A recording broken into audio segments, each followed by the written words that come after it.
Segundo Samuel, capítulo 19.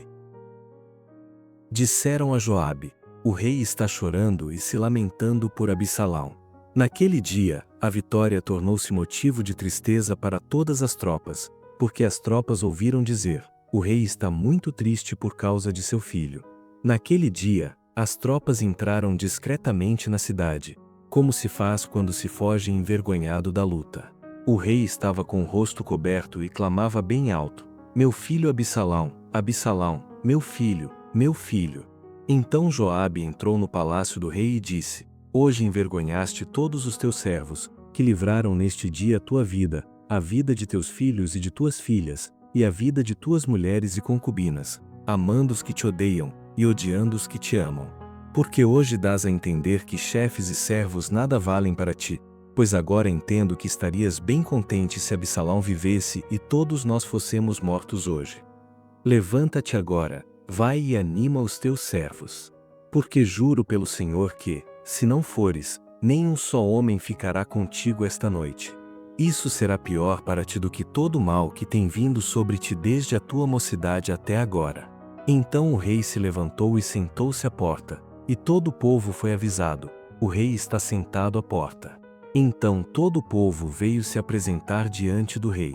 Israel havia fugido, cada um para sua tenda.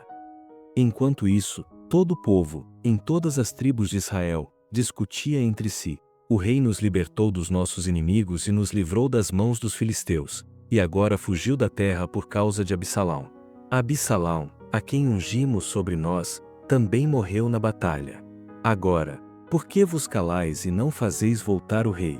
Então o rei Davi mandou dizer aos sacerdotes Adoque e Abiatar: falai aos anciãos de Judá: por que seríeis vós os últimos a trazer o rei de volta para sua casa? Porque os comentários de todo Israel haviam chegado ao conhecimento do rei em seu palácio. Vós sois meus irmãos, meus parentes de sangue. Por que seríeis os últimos a trazer o rei de volta? Dizei a Amasa: por acaso não és tu meu parente de sangue? Que Deus me castigue conforme quiser, se eu não te constituir comandante do exército para sempre, em lugar de Joabe. Assim ele moveu o coração de todos os homens de Judá que, em consenso, mandaram dizer ao rei: volta com todos os teus servos. Então o rei voltou e chegou até o Jordão. E Judá veio a Gilgal para encontrar-se com o rei a fim de ajudá-lo a atravessar o Jordão. Simei, filho de Gera, benjamita de Baurim, apressou-se e desceu com os homens de Judá para encontrar-se com o rei Davi. 1000 homens de Benjamim foram com ele, como também Ziba, servo da família de Saul, e seus 15 filhos e 20 servos. Desceram depressa ao Jordão antes do rei, e atravessaram para o outro lado a fim de trazer a família do rei e fazer o que ele desejasse. Quando o rei ia passar o Jordão, Simei, filho de Gera, prostrou-se diante dele e lhe disse: meu senhor, não me condenes nem te lembres do que o teu servo fez tão perversamente, no dia em que o rei, meu senhor, saiu de Jerusalém, que o rei não guarde isso no coração. Porque eu, teu servo, confesso que pequei.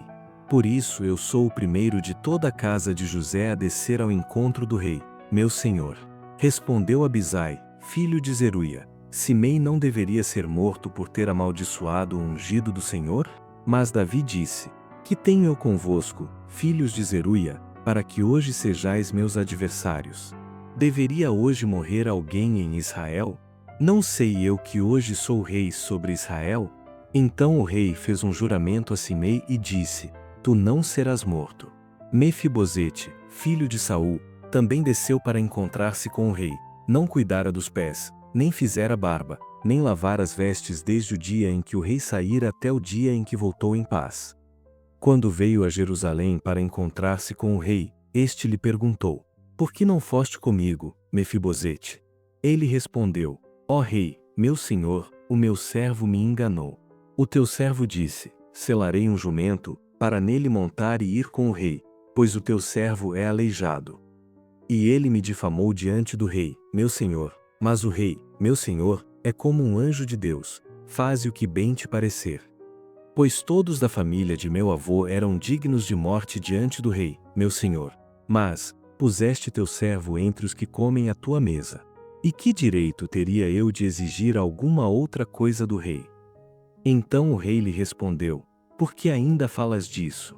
Já decidi, tu repartirás as terras com Ziba. Então Mefibosete disse ao rei: Deixa que ele receba tudo, uma vez que o rei, meu senhor, já voltou em paz à sua casa. Barzilai, o gileadita, também desceu de Rogelim e atravessou o Jordão com o rei, para acompanhá-lo até o outro lado do rio. Barzilai era muito velho, tinha 80 anos de idade. Ele havia provido o rei de bens, enquanto este permaneceu em Maanaim, pois era homem muito rico. O rei disse a Barzilai: Passa comigo e fique em minha companhia em Jerusalém, e eu te sustentarei. Porém, Barzilai respondeu ao rei: Quantos anos viverei ainda, para que suba com o rei a Jerusalém? Já tenho 80 anos. Não consigo mais discernir entre o bom e o mal, não sinto o gosto da comida e da bebida, nem consigo ouvir a voz dos cantores e das cantoras. O teu servo seria mais um peso ao rei, meu senhor. O teu servo passará com o rei até um pouco além do Jordão. Por que me daria o rei tal recompensa? Deixa o teu servo voltar, para que eu morra na minha cidade, junto à sepultura de meu pai e de minha mãe. Mas o teu servo que mãe está aí, deixa que ele acompanhe o rei, meu senhor, e faze-lhe o que for do teu agrado. Então o rei disse: Quimã me acompanhará, e eu lhe farei o que te parecer bem, e tudo quanto me pedires te farei. Depois que o rei e todo o exército passaram o Jordão, o rei beijou Barzilai e o abençoou, e este voltou para sua cidade. Dali o rei passou a Gilgal, e Quimã ia com ele, e todo o povo de Judá, juntamente com a metade das tropas de Israel, conduziu o rei.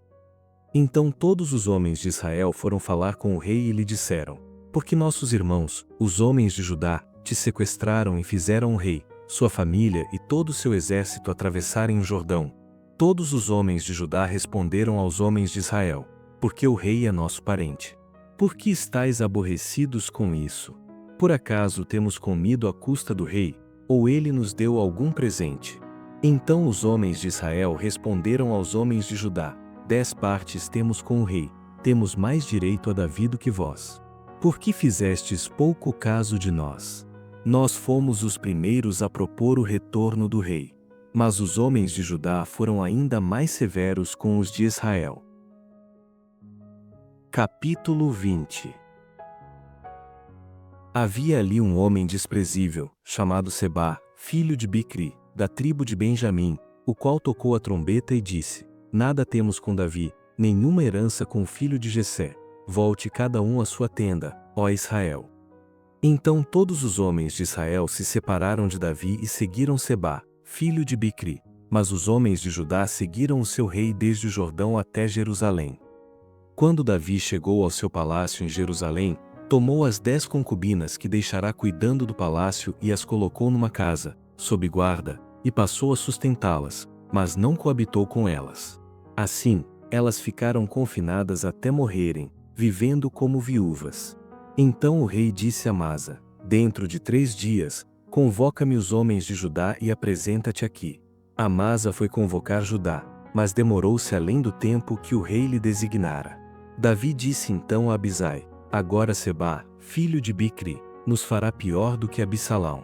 Toma os soldados de teu senhor e persegue-o, para que ele não se refugie em cidades fortificadas e o percamos de vista. Então os soldados de Joabe, os quereteus, os peleteus e todos os guerreiros saíram em sua busca. Saíram de Jerusalém para perseguirem Sebá, filho de Bicri. Quando chegaram à Pedra Grande, perto de Gibeão, Amasa veio ao encontro deles. Joabe estava vestindo seu traje de guerra e trazia na cintura um punhal na sua bainha. Ao aproximar-se, o punhal caiu da bainha. Joabe disse a Amasa: Vens em paz, meu irmão? E, com a mão direita, pegou na barba de Amasa, para beijá-lo. Porém, Amasa não reparou no punhal que estava na mão de Joabe, de modo que este o feriu na barriga. Suas entranhas se esparramaram no chão, e ele morreu de um só golpe. Então Joabe e seu irmão Abisai perseguiram Sebá, filho de Bicri. Mas um homem dentre os servos de Joabe ficou junto a Amasa e disse: Quem está ao lado de Joabe e é por Davi, siga Joabe. E Amasa estava caído sobre o próprio sangue no meio do caminho. Vendo que todo o povo parava, aquele homem tirou Amasa do caminho, levou-o para o campo e pôs sobre ele um manto, porque viu que todo aquele que se aproximava dele parava.